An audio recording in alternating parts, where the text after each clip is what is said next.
Well, we've got Ben Affleck as Batman, the Keaton Batman, a new version of Supergirl, although she is playing a canonical character, two Flashes, I guess.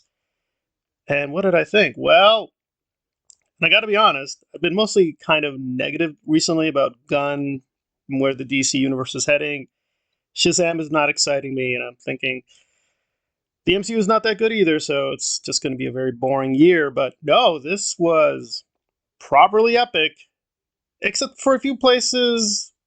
This sold me. The only thing I was kind of shocked by and disappointed is it's coming out in June, so it's going to be a very, very long wait. However, there is an advantage.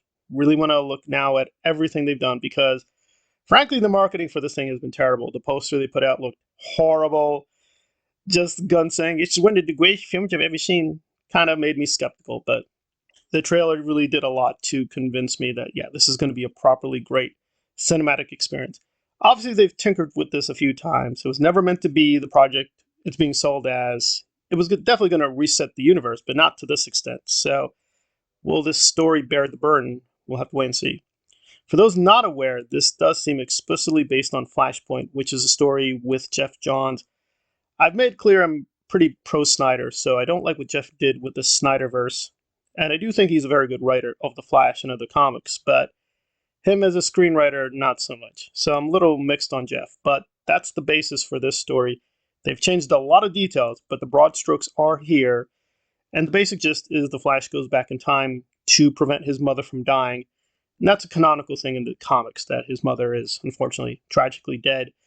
And apparently he tries to reverse the effects, but he ends up creating a massive butterfly effect that has mostly negative consequences. Has positive consequences because apparently there are now multiple Batmans in the same universe. We'll wait to see how they handle that one.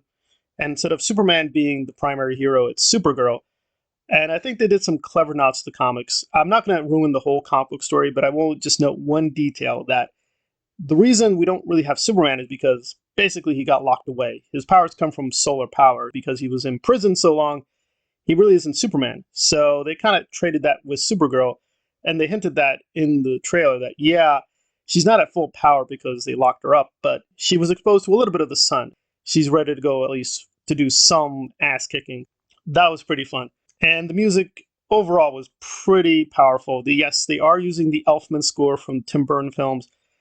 And I'm not going to lie, I was having a really bad day, very depressed, just very tired, just being pushed to my limit. And when Michael Keaton is on screen and does the I'm Batman, I was just jumping for joy. It was amazing. Very, very well done. Now, I saw the UK Ireland version first, and then I saw the USA version. They seem pretty much identical, but I'll double check. And the reception so far seems to be fairly positive, even people who are kind of negative on Snyder or just negative on the DC universe. So overall, a very positive experience.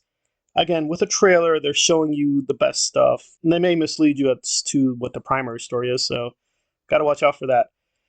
Like I said, the worst thing here is we have to wait a long time for it to come out, so that's a little disappointing. And some of the special effects were a little wonky, they need to be more refined. But overall, yeah, I was sold, and I was really shocked how much I liked Ezra. I've kind of been okay with him as the Flash, but never that pumped up. Although I do like most of what they did with Snyder Cut. His costume seemed a little weak, and of course Ezra, yes, he's supposed to be a rookie, so he seemed a little bit weird and uneven. But here, I don't know whether it's the reshoots or, unfortunately, his troubles.